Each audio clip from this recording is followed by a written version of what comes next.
Le dossier du jour. Isabelle Rupin. Samuel Gatineau, nous nous retrouvons pour poursuivre donc sur le parcours Deuxième Chance Adulte que vous nous avez présenté lors du précédent épisode. L'année dernière, à peu près, donc au mois de février, au démarrage de ce dispositif, j'avais eu l'occasion de rencontrer Freddy qui expliquait qu'après un parcours un petit peu compliqué au niveau personnel, il aspirait à s'insérer dans le parcours économique. Je vous propose d'écouter ce qu'il disait à l'époque. Comment est-ce que vous percevez ce programme que vous avez choisi de suivre, Deuxième Chance Adulte? Comme une main tendue, une opportunité surtout d'être encadré par une équipe bienveillante et qui nous permettra en réalité de... Alors, le premier objectif, retrouver le parcours professionnel. Et là, dans l'immédiat aussi, donc c'est rompre l'isolement. J'ai la famille, donc je ne suis pas totalement isolé, mais certaines personnes peuvent le devenir très rapidement, je pense. Deuxième point, on va dire, c'est retrouver aussi une routine. Un rythme. Voilà, un rythme quotidien. Sinon, vous ressentiez un petit peu la vacuité des journées? Lorsque l'on fait une recherche d'emploi, c'est principalement quand même le matin, que ce soit dans les boîtes d'intérim ou les employeurs. Et c'est vrai que ensuite, on peut prendre de mauvaises habitudes à se laisser aller et rester chez soi, quoi. Et c'est vrai que même la motivation, on va dire, de se lever peut-être le matin n'est pas obligatoirement présente pour tout le monde. Et là, actuellement, en fait, vous en êtes où, Freddy? Je suis en totale réorientation parce que le commerce aujourd'hui ne répond plus à mes valeurs. C'est principalement la répétition de la performance, de la recherche du profit qui ne correspond pas du tout à mes valeurs aujourd'hui. Ça me permet d'avoir une certaine réflexion. Par exemple, quelles sont les valeurs fondamentales que vous avez envie de mettre au centre de votre future activité professionnelle? Bonne question.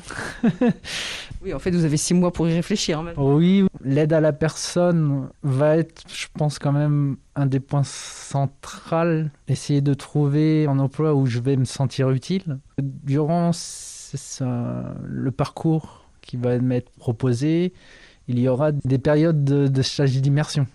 Ça va permettre de éventuellement pouvoir parcourir différents métiers, que ce soit aide-soignant, ambulancier, peut-être aide à la personne à domicile.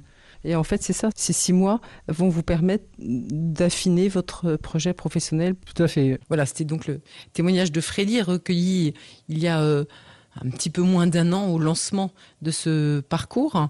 Et est-ce que vous avez de ces nouvelles, Samuel Gatineau, aujourd'hui? Alors oui, j'ai de ces nouvelles. Donc à l'issue de la formation de CA, il avait finalisé la formation par travailler un projet de formation en tant qu'auxiliaire d'ambulancier, puisqu'il avait pu réaliser des stages pendant son parcours.